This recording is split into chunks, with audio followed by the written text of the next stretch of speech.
வெளியே இருக்கிற சுச்சுவேஷனை பாத்தியா? கண்டிப்பா இப்போதைக்கு போக முடியாது. ஆனா இப்படியே இருந்தா என் உயிர் போயிடும். என்னடா பாக்குற? என்னால பசி தாங்க முடியலடா.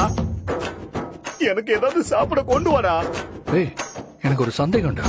நீ பாம்பு வைக்க வந்தியா இல்ல நல்லா கொட்டிக்க வந்தியாடா? சோத்த முட்டை. கொஞ்ச நேரம் அமைதியாடுறா. நானே டென்ஷன்ல இருக்கேன், நீ வேற. டேய் டேய், உங்க அம்மா தான் நாட்டுக்கோழி குழம்பு பொரிச்ச கோழி எல்லாம் செஞ்சு வச்சிருக்கேன்னு சொன்னாங்கல்ல. போய் எடுத்துட்டு வாடா. நான் வேணா வர்மாக்கு கால் பண்ணி உனக்கு பிரியாணி ஆர்டர் பண்ண சொல்லவாடா? ஐயோ, நான் மறந்தே போயிட்டேன்டா. என்னது? டேய், இன்னைக்கு அமாவாசைடா. நான் சுத்தமா நான்வெஜ் தொடவே மாட்டேன். நீ வேணா ஒண்ணு பண்ண, உங்க வீட்டுல சாம்பார் சோறு ஏதாவது இருந்தா எடுத்துட்டு வாயேன். என்ன கபி முறைகிற? ரசம் கீசம், டேய் மோர் சாதமாவது எடுத்துட்டு வாடா. ரொம்ப பசிக்குது. ஏன்னா சும்மா சோறுன்னு கேட்டுக்கிட்டே இருக்க. இங்க எப்படி வெளியே போறதுக்கு யோசிடா. ஐயோ ஐயோ, எனக்கு சாப்பிட்டாதான்டா மைண்டே வேலை செய்யும். இருடா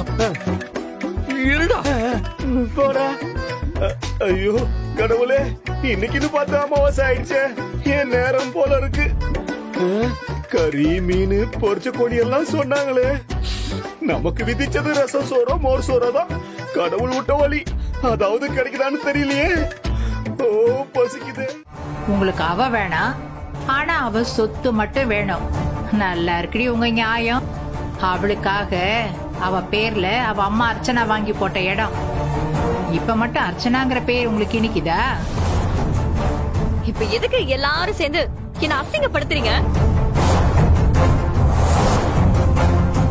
இப்ப சொல்றேன், நல்லா கேட்டுக்கோங்க. இவ பிச்சை போட்டுதான் ஏன் கல்யாணம் நடக்கணும்னா அந்த ஒரு கல்யாணமே எனக்கு வேண்டாம்.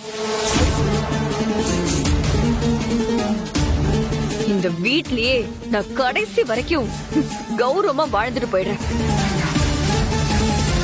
இப்ப உங்களுக்கு சந்தோஷமா? என் பொண்ணு வாயில இருந்து இப்படி ஒரு வார்த்தையை வர வச்சிட்டீங்கல்ல. நல்லா இருங்க.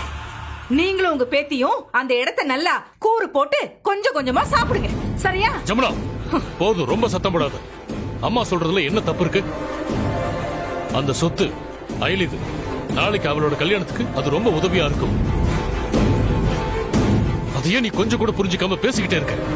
அண்ணே, இவ கல்யாணம் ஏதோ வீட்ல உள்ளவங்க சம்மதத்தோட ஊரை கூட்டி வச்சு கௌரவமா நடக்குங்கிற மாதிரி பேசிட்டு இருக்க. அதுக்கெல்லாம் வாய்ப்பே இல்லனே.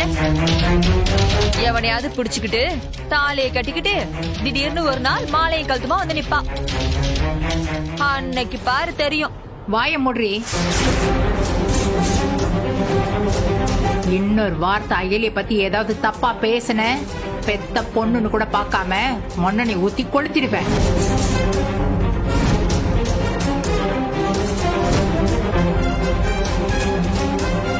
இப்ப என்னதான் சொல்ல வரீங்க? இவளோட இடத்தை விற்க முடியுமா முடியாதா? முடியாது.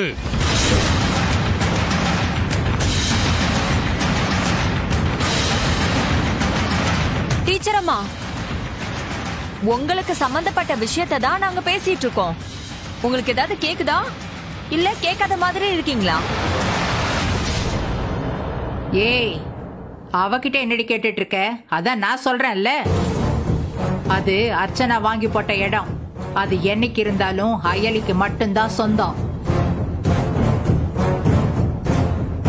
பாட்டி, ஒரு நிமிஷம் அமைதியா இரு. இது ஏன் குடும்பம். ரித்திகா என் தங்கச்சி. அவளுக்காக ஏன் பேர்ல இருக்கிற இடத்த கொடுக்கறதுல எனக்கு எந்த ஆட்சேபனையும் இல்ல.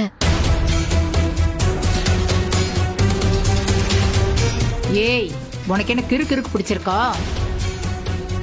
அதான் அவளே சொல்லிட்டால. நான் உயிரோட இருக்கிற வரைக்கும் அந்த இடத்தை விக்கிறதுக்கு நான் விட மாட்டேன். இத பாருங்க, உங்க எல்லார்கிட்டயும் நான் ஒரு விஷயத்த சொல்றேன். அந்த சொத்து அயலியோடது. அத விக்கிறத பத்தி பேசுறதுக்கு உங்க யாருக்குமே இங்க உரிமை கிடையாது. அதே மாதிரி ரித்திகாவோட கல்யாணத்துக்காக அம்மாவோட பூர்வீக சொத்தை நாம விக்கலாம்னு நாங்க முடிவு பண்ணிட்டோம்.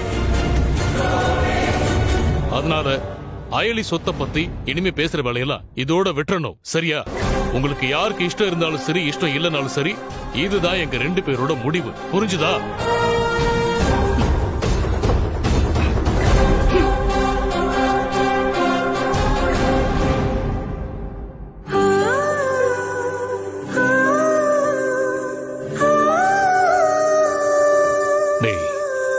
இத பாரு, நாம யாருக்கு என்ன கொடுக்கறோங்கிறது முக்கியம் இல்ல, ஆனா எதுக்கு கொடுக்கறோம், என்ன காரணத்துக்கு கொடுக்கறோங்கிறது ரொம்ப முக்கியம்.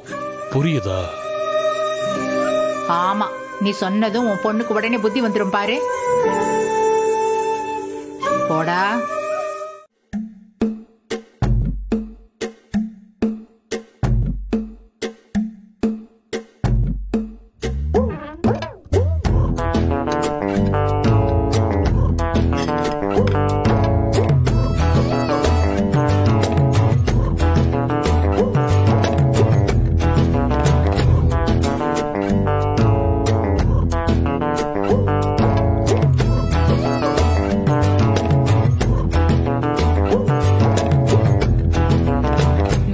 அக்கா, டைனிங்லயே உட்கார்ந்து சாப்பிட வேண்டியது தானே, எங்கடா எடுத்துட்டு போற? இல்லக்கா, ஒரு முக்கியமான வீடியோ கால் பேச வேண்டியிருக்கு. அதான் ரூமுக்கு போனா ஃப்ரீயா பேசலான்னு. ஓ ஆமாக்கா, அந்த வீடியோ கால் ஃப்ரீயா தான் பேசணும்.